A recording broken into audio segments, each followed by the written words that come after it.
क्या आप जानते हैं कि दुनिया में ऐसे भी जीव हैं जिन्हें वंश बढ़ाने के लिए ना ही नर की आवश्यकता होती है ना ही मादा की आवश्यकता। तो आइए आज इस ऐसे छोटे टॉपिक अलैंगिक जनन के बारे में जानेंगे। अलैंगिक जनन वह प्रक्रिया है जिसमें केवल एक ही जनक भाग लेते हैं। अर्थात जनक का मतलब आपको कंफ्यूज नहीं होना है। जनक का मतलब होता है पेरेंट्स।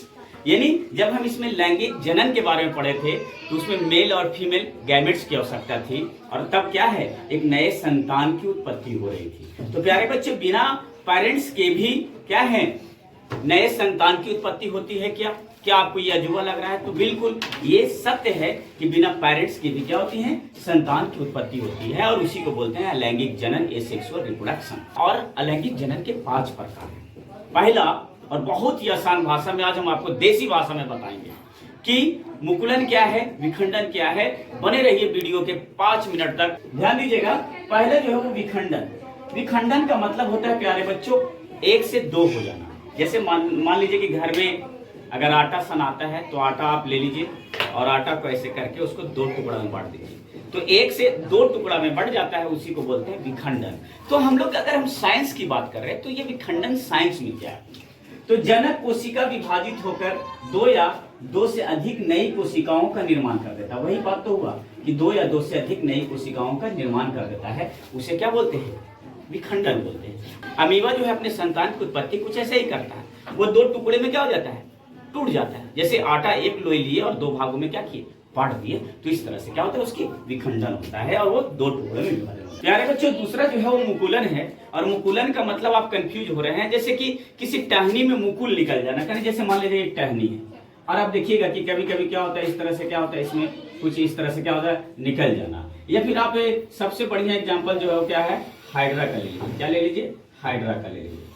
सबसे बढ़िया एग्जाम्पल जो वो हाइड्रा होता है। हाइड्रा क्या होता है कि इस तरह से क्या होता है, उसी के शरीर में क्या होता है, मुकुल निकल जाता है। मुकुल मतलब उसी के शरीर में इस तरह से क्या है, मुकुल निकल जाता है। यही टूट के क्या होता है, जमीन में गिर जाता है और एक नए पौधे क्या हो जाता है, बन जाता है। और हाइड्रा सबसे बढ़िया इसका एग्जाम्पल है। देखिए मुकुलन का अगर आप परिभाषा अगर आप एग्जाम में देना है, अगर मुकुलन के बारे में पूछा तो मुकुलन का कैसे आप दीजिएगा इस परिभाषा। जनक के शरीर पर एक ही उभार मतलब मुकुल निकलता है जो अलग होकर नई जीव बनता है। जैसे कि अभी आप देखे थे यहाँ पर हाइड्रा को, यहाँ पे हाइड्रा में क्या हो रहा था कि हाइड्रा के शरीर में ही क्या हो रहा था, मुकुल निकल रहा था और मुकुल वही जमीन के क्या है, गिरने के बाद वो फिर एक नया पौधा का निर्माण कर रहा था। कहीं पर यहाँ पर मेल और फीमेल की आवश्यकता नहीं थी, नर और मादा की आवश्यकता नहीं थी। प्यारे बच्चों, तीसरा जो होता है पुनरुत्थान यानी रीजनरेशन, है ना। रीजनरेशन का मतलब होता है प्यारे बच्चों, कटने पर भी फिर से नए जीव का क्या हो जाना, निर्माण होना। आप देखे होंगे छिपकली को देखे होंगे कि पूंछ कट जाता है उसका, और पूंछ कटने के बाद दोबारा वो क्या है, उसके शरीर पर क्या हो जाता है, पूंछ आ जाता है। कुछ इसी तरह की विधि होती है रीजनरेशन में। तो इसको हम लोग थोड़ा सा पढ़ते हैं कि ये रीजनरेशन क्या होता है। प्यारे बच्चों, आप देखिएगा कि जीव का शरीर टुकड़ों में कट जाए तो प्रत्येक टुकड़े फिर से क्या वो नया जीव बना लेता है। जैसे प्लेनेरिया। अब प्लेनेरिया को सबसे पहले आप देखिए कि ये प्लेनेरिया कैसा होगा। और ये प्लेनेरिया जो है, ये जो प्लेनेरिया ये क्या हो जाता है, ये क्या हो जाता है, इसके अगर शरीर टूट जाए, टुकड़े भी हो जाए तो फिर से वो क्या है, नया जीव बन जाता है। चौथा जो है वो बीजाणु समासंग यानी कि स्पोर फॉर्मेशन। स्पोर का मतलब होता है, जैसे आप समझिएगा जैसे फफूंद। कभी कभी आप लंच ले जाते हैं स्कूल में और 3-4 दिन तक कभी आप भूलवश उसको बाहर नहीं निकाल पाए ब्रेड को, तो आप देखिएगा कि उस पर फफूंद लग जाता है, गोल। वो क्या होता है, हवा में ही वो क्या हो जाता है, फूट जाता है और अपने जैसा क्या हो जाता है, संतान यानी क्या है, उत्पत्ति कर लेता है। तो प्यारे बच्चों, इसका मतलब यही होता है ना। इसमें क्या होता है कि विशेष बीजाणु हवा में ही फैलकर नए जीव को क्या करते हैं, जन्म ले लेते हैं, जिसको राइजोपस कहते हैं। राइजोपस, जैसे कि आप इस तस्वीर में देखिए, ये है क्या है, राइजोपस है। ये क्या होता है, हवा में जो आप गोल बबल की तरह जो देख रहे हैं, ये क्या होता है, हवा में क्या होता है, फूटता है और फिर ये क्या हो जाता है, नए संतान अपने जैसा क्या होता है, उत्पत्ति कर लेता है। प्यारे बच्चों, 5वां और सबसे इंपॉर्टेंट और लास्ट है, जैसा कि आप देख रहे हैं कायिक प्रवर्धन। पौधे के तने या जड़ को या पत्ती को क्या है, उसके अंगों को क्या है, प्रयोग करके नए पौधे का निर्माण कर लेना।